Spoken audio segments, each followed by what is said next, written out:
Hello, this is Darrell Castle with today's Castle Report. Today is Friday, the 30th day of April, in the year of our Lord 2021. I will be talking today about how my perception right now is as if I live in a country occupied by a foreign and hostile force. I don't mean a foreign nation, but a foreign ideology. Foreign to everything I hold dear, everything I have believed in throughout my life. Yes, a foreign and hostile ideology occupies the halls of power, of education, of business, and of entertainment. Today is the last Friday, the last day of April. The temperatures are starting to heat up here in the River City.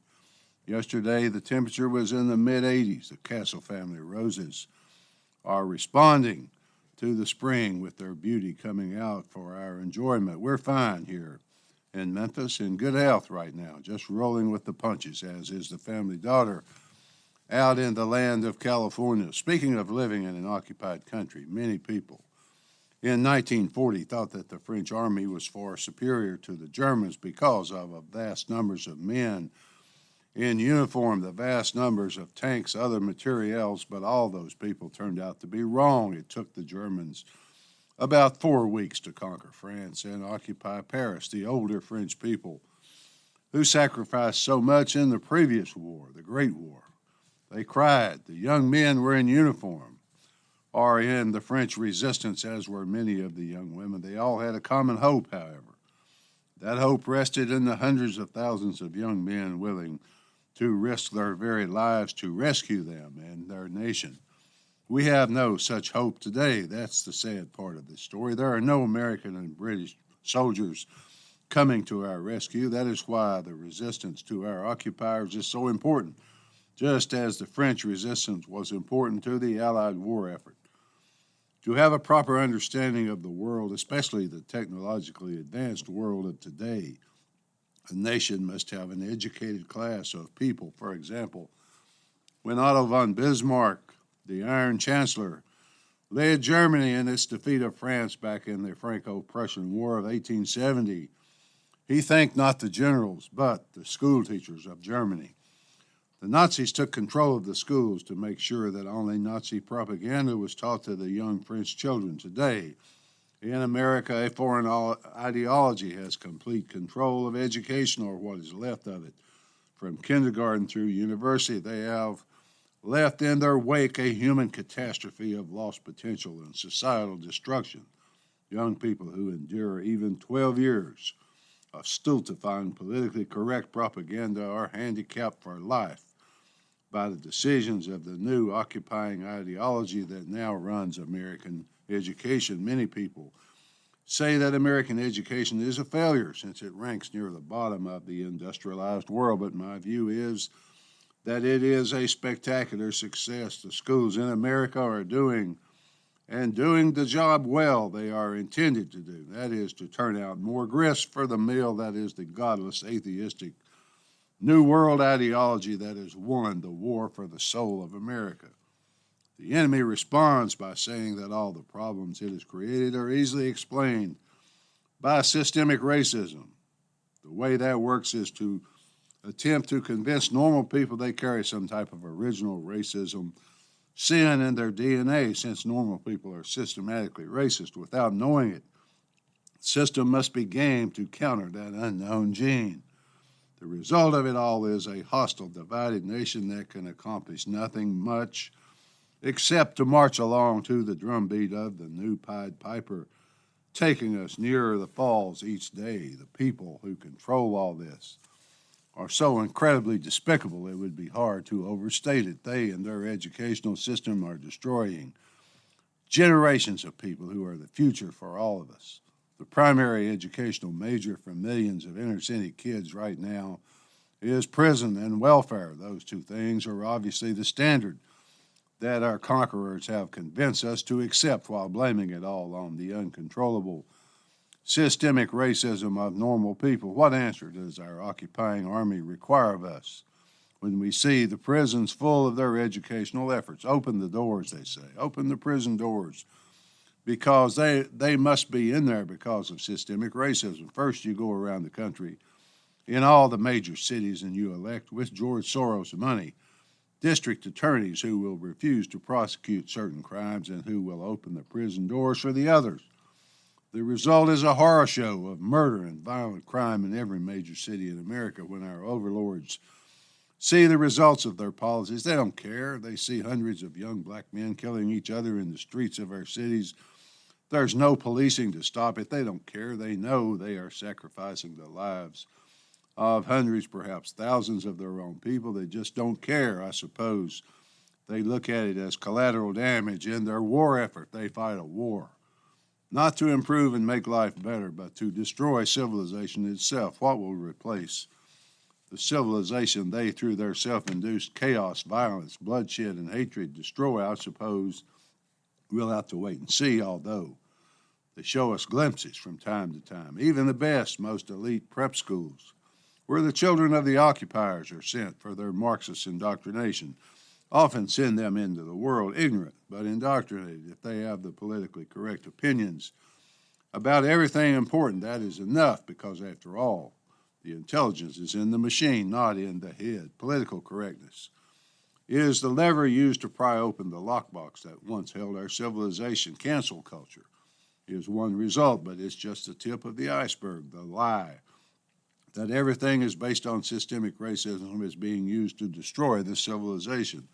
No one will dare speak out, so no one will dare resist, because the army of occupation has total power and total control. They have even managed to destroy and divide the once sacrosanct American family, like the old Civil War brother against brother theme. That is enough about the ruination and the destruction of a once proud educational system. I speak for a moment now about something far less important, but still an integral part of American life. That is entertainment. I would suspect that very few of the French people went out to see the Nazi propaganda film showing in Paris theaters. Did you watch the Oscars last Sunday night? No, neither did I. Neither did anyone else, relatively speaking. The ratings were down 58% over last year, with less than 10 million worldwide watching. That was the lowest rating in history. I guess the attitude is, we know you control everything, but that doesn't mean we have to assist you. Piers Morgan wrote about it. Quote, "The tragic truth is that the Oscars as we know it died last night, woke to death by a craven collective desire from those involved to preach, not entertain, to lecture rather than make us laugh, to virtue signal instead of perform," end quote. John Nolte of Breitbart News put it like this, quote, "The woke-tard stink is all over everything related to Hollywood and overall entertainment industry that has made it stridently clear its long history of entertaining the masses is over. It's no longer about putting on a good show. Instead, we will be lectured, shamed by elite a-holes who think they are too important to sing, dance, and make us laugh," end quote. Who would want to watch these people?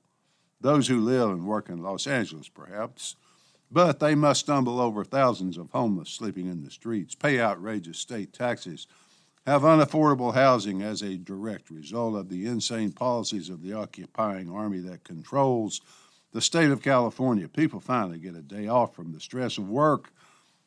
That's what you roll out to entertain them? No thanks.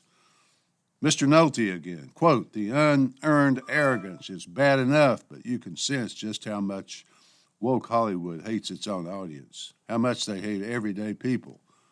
This hate just pours out of them, every word and every look. These idiots might not have much talent, much charisma or smarts, but they do carry an awful lot of hostility," end quote. Professional sports are no less pontificating and arrogant. Gone are the days when the high school kid you went to class with grew up to be a big league ball player. Now we're faced with multi-billionaire owners, decimillionaire players who seem to feel the same way about normal people that the Hollywood celebrities do. People are turning them off by the millions as ratings plummet. Speaking for myself as a lifelong sports fan, I don't care how players vote or how they think. I just don't want it rubbed in my face every time I watch.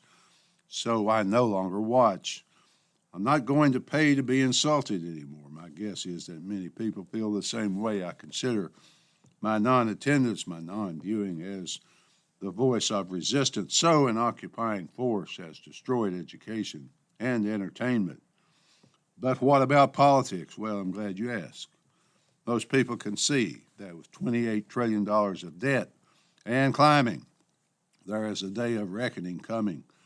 The philosophy in Washington seems to be grab, buy, steal, spend as much as you possibly can before the whole thing collapses.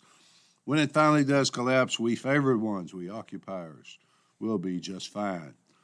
The Biden $1.8 trillion tax grab bill presently pending includes $511 billion for something the Biden administration refers to as education, including universal preschool for 3- and 4-year-olds and free community college. I'm sorry for the families too ignorant or too poor to keep from delivering their 3- and 4-year-olds into enemy hands.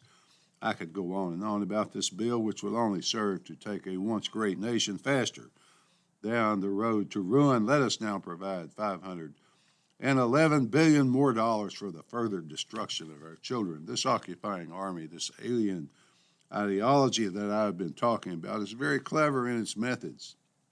It acquires millions, if not billions, of fake Federal Reserve computer blips courtesy of the Biden administration, but it also solicits and accepts foreign donations from hostile governments and from hostile individuals such as George Soros, Bill Gates, Mark Zuckerberg, and the like. The clever part comes in their ability to capture the involuntary hostile rage that lives within people, due primarily to the conditions under which they live, conditions caused by the very people who seek to control and use them. That involuntary rage, when collectively harnessed, is a very powerful force. When met with no resistance, it will expand into destructive chaos very quickly. That force is being used to convince a lot of black people they are the victims of a system that will not let them achieve and which hunts and kills them on the streets. Black Lives Matter and Antifa both perpetuate that myth. The leaders of these groups know it's a myth. It is mythical, and as evidence, I point to the hypocrisy of the Black Lives Matter leader purchasing more than one multi-million-dollar home in L.A. in a neighborhood less than 2% black, spending $26,000 at a Malibu nightclub for self-confessed Marxists.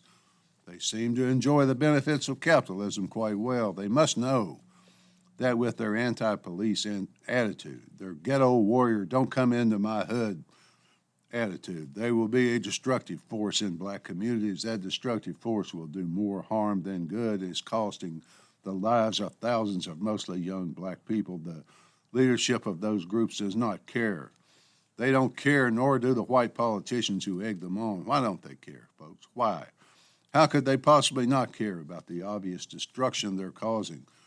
Well, their cause is not to help or to heal, but to destroy. That's why they don't care. They're out to destroy the very civilization that made it all possible. They are aided by foreign enemies, but primarily it is all driven by a foreign occupying force. The force does not care about this country or its people. In fact, it hates them. None of this would be possible if the occupied still had the Christian faith along with Christian morality. So that was destroyed a long time ago. The people groan under the weight of oppression. They don't even know what's causing it. Finally, folks, how does totalitarianism gain control of a free people?